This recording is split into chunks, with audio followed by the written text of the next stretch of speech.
Hello everyone, this is Professor Reimer. This video is for my world history class on Friday, January 8th and Monday, January 11th.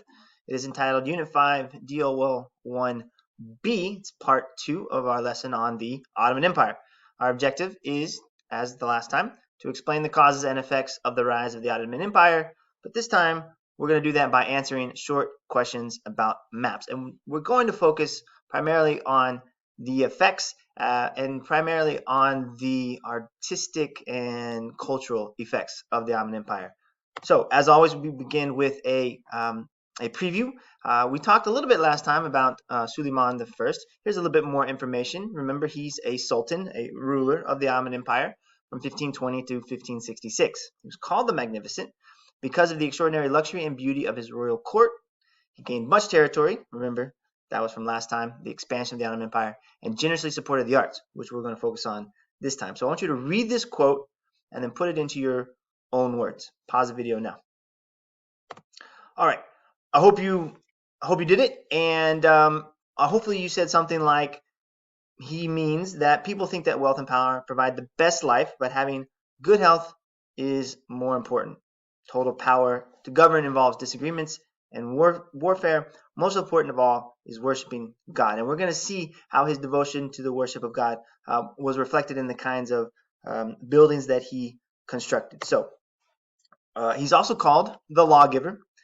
He organized a system of laws in the empire. Remember, he helped expand much of the Ottoman Empire and conquered parts of the Middle East, North Africa, and Southeastern Europe. Remember, the Ottoman Empire is both a European empire as well as an Asian empire and an African empire.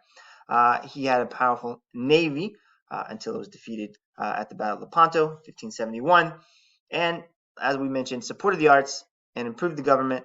And he ruled over a time of much peace and prosperity in his empire. And we're going to get into that.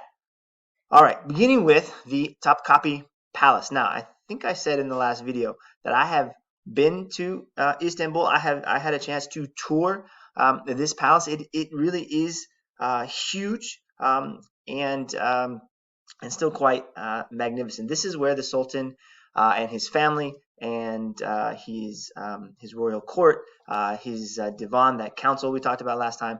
This is where they all resided. It's also, speaking about geography, which we're going to focus on a little bit in this lesson as well. It's strategically located on a hill where the Bosphorus Strait, and you can see that in the background, and the Sea of Marmara, they meet. The Bosphorus Strait is what connects the Ottoman Empire into the Black Sea, into the trading routes and peoples up there. Sea of Marmara will flow out into the Mediterranean. So it's a very strategic location. Also, an amazing architectural work, as you can see, many domes, many minarets, all throughout the palace, and it was quite imposing and magnificent to the visitors. All right, next is the Suleiman Mosque. I had a chance to visit this, go inside. It is truly remarkable. It was built in his honor by the renowned Ottoman architect Sinan. And notice the similarities to an earlier religious structure we studied, the Hagia Sophia. Most of the mosques built during the Ottoman period are modeled on the Hagia Sophia. Notice the dome and the cascading domes around it. What the Ottomans do is they add very Islamic features like the minaret, where the muezzin would make the call to prayer. They add some features inside of the mosque, right, where the imam would give his Friday talks. Also in this massive courtyard, as it says there in the bottom right-hand corner, it's a complex, right? So there's a hospital, library, madrasa, which is a religious school, kitchen and hospice for the poor, all within this compound. And as you can see in this picture, there's another mosque in the background, right? Many mosques built during the Ottoman period. All right, so I'm going to pause there. Let's have a quick review from last time. How the Ottoman Turks established power, how was it ruled, what was society like, and then what was the symbolic importance of where the Topkapi Palace was located. So read through these questions, go back, read through your notes. Maybe you need to rewatch some of the videos as a review. and then join me back here after you pause the video. All right, real quick, remember the Ottoman Turks are an gunpowder empire, and so they both mastered and used their gunpowder technology to help expand their empire. Remember also they had a unique way of recruiting both government officials as well as military officials. The janissaries, those slaves that were trained and served the Sultan and who were quite skilled, quite powerful. A very unique system. It is a highly centralized system of government under the Sultan, who had complete religious and political authority. It's also, remember, a place where non-Muslims were not treated equally, but not discriminated against like in other places. They were allowed to retain much of their autonomy. They were allowed to practice their religion um, freely, but it was certainly a society of haves and have-nots. There was very much a hierarchy based on wealth, as well as based on religions, right? So the Muslim subjects of the Ottoman Empire had special privileges over the non-Muslims. So it wasn't completely, equal and fantastic, but certainly better than many other places at the time. And we just talked about number 4, so I'm not going to review that one. All right, we're going to look now some more about Ottoman architecture and arts. This is another mosque built in the early 1600s. Again, like I said, modeled after the Hagia Sophia, the House of Wisdom, the church built during Byzantine times. I got to see this one as well. The inside with the blue and green tiles is truly remarkable. I think we have, yes, I got to attend a service, or I got to see the end of the service. I didn't attend it. I got to see the end of the service, and it is truly magnificent. These tiles in their very classic designs of these geometric shapes. Millions of these tiles. This is just the main ceiling. There are other small domes where you'll see very similar tiles. Also notice the Quranic writing. Islam forbids the representation of images, so that's why you won't see icons or paintings of people like you would say in a Christian church. You won't see such art in a mosque. However, you will see miniatures, as they were called. These are paintings done during Ottoman times, where they would combine very realistic style, as you see there, with some of those floral motifs.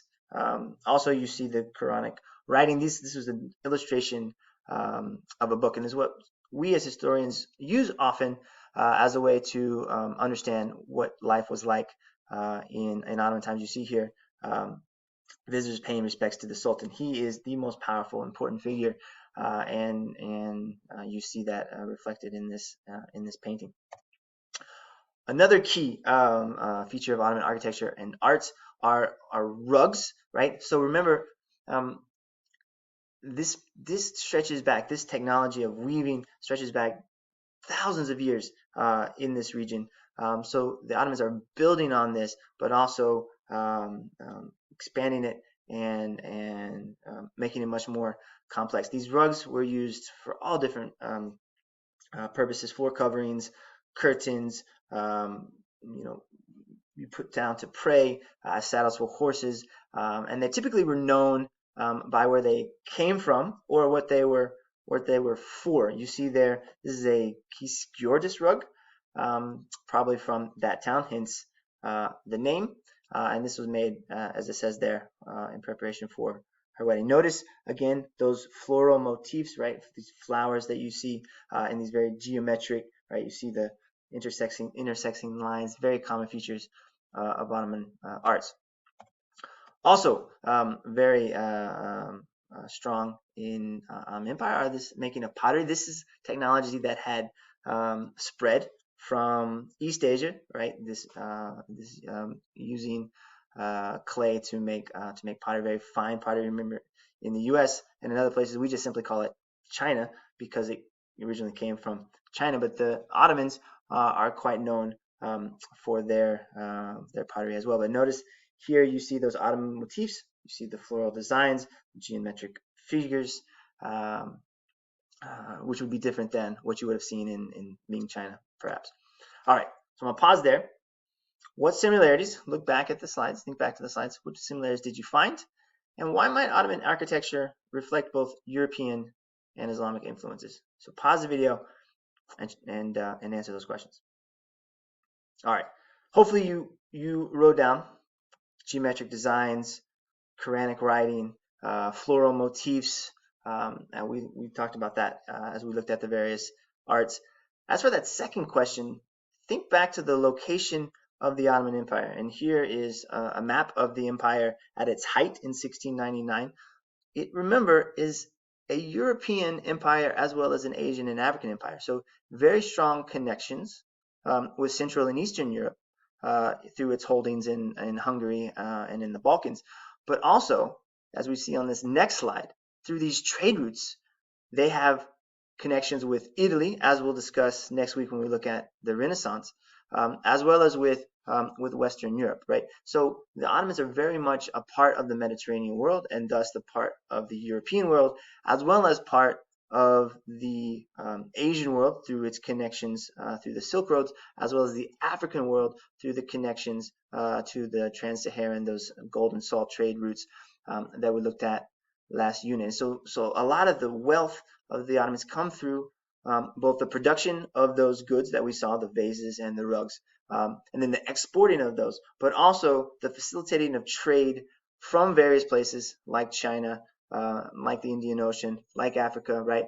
They're moving goods through their territories, and this provides a great bit of their wealth. And it's also a major impact on the Europeans' access to these goods, because the Ottomans, right, they mark up the prices as each time the goods change hands. But so by the time the Europeans are buying them, let's say they're buying, silk from China, right? That silk is passed through Central Asia, then is passed through Southwest Asia, then is passed through the Italian hands in the Mediterranean. Finally, it's sold to, maybe the King of Spain or whatever.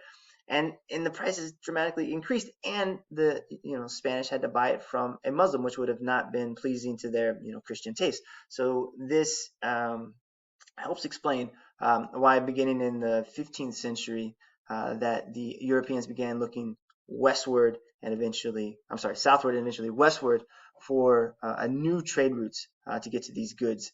And as we know, they bump into the Americas with dramatic historical consequences. But that is for next unit. All right, your task today is a little bit different. This is from your textbook. It's about Constantinople and the key location of Constantinople. And so what I want you to do, this is a couple of pages, 3 or 4 questions with this little introduction. I want you to read it, study the maps, review what we've been talking about, and then answer the questions that follow. So a little bit different. This is more of a geographic focus, but because geography played such a key role in the Ottoman Empire, I wanted to end with this. So work hard, and I'll see you in our class meeting.